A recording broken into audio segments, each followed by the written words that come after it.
Hi, I'm Zach Fagenson with Miami Today, and I'm here at the Coast Guard Sector Miami for an interview with the new commander, Captain Christopher Scraba.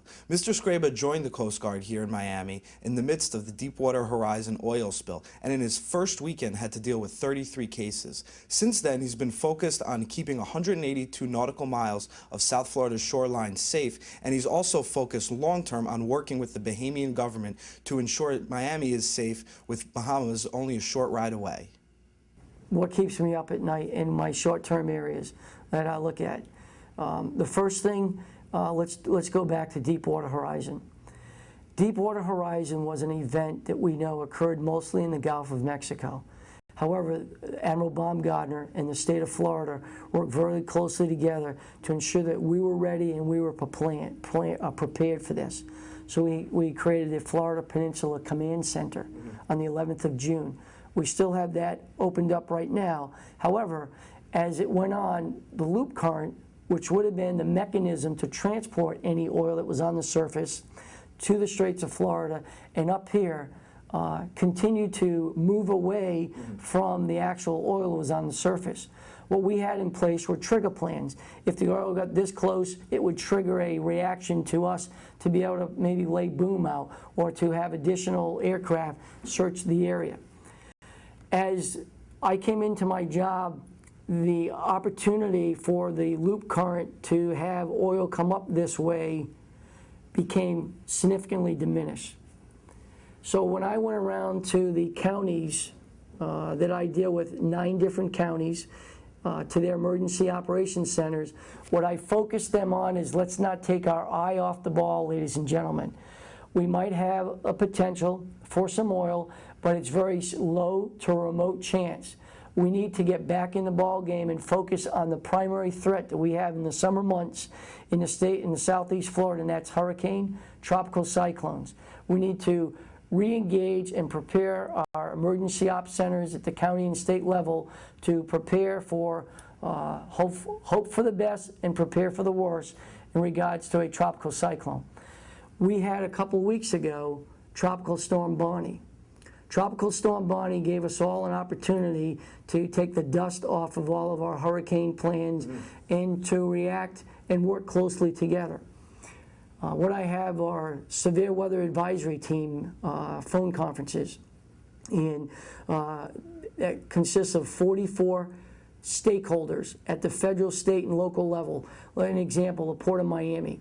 It would be the Customs Port Director. It would be also Mr. Johnson's staff, who's the Port of Miami Director. It would be the Port of Miami, and also Port of Miami River. We'd have Fran Bonzek there, and she would also be there. In addition, we would have potential stakeholders. We look at Port Everglades. We would have CLIA, which is your cruise line International Association, because of the number of cruise ships that come in and out of these 2 big ports. And we also would have petroleum gasoline representative. 40% of the gasoline for the state of Florida, oil, fuel, gas, comes into Port Everglades. 45% comes into Tampa, St. Pete. Those 2 ports are extremely critical to the environmental and economic livelihood of the state of Florida. So for us, what keeps me up at night, it's the potential for a hurricane and closing down a port.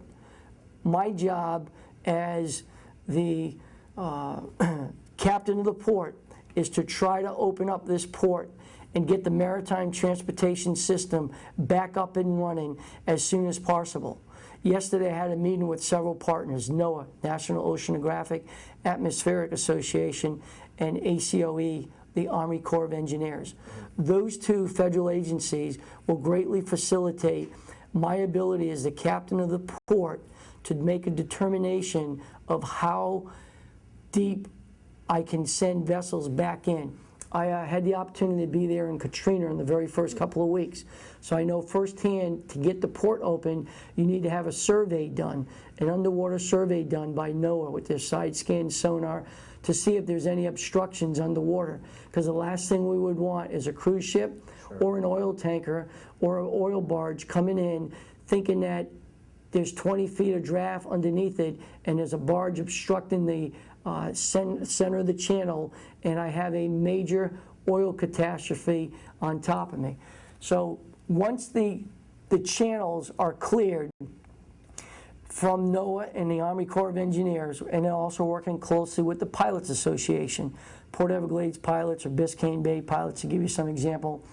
Then what we do is our Coast Guard ATONs, AIDS navigation teams, may have to go in and place temporary buoys where the storm surge has removed the existing buoys. We have GPS global position system. They know exactly where the buoy should go, so they'll put new temporary buoys there, and now the pilots can bring the vessels in.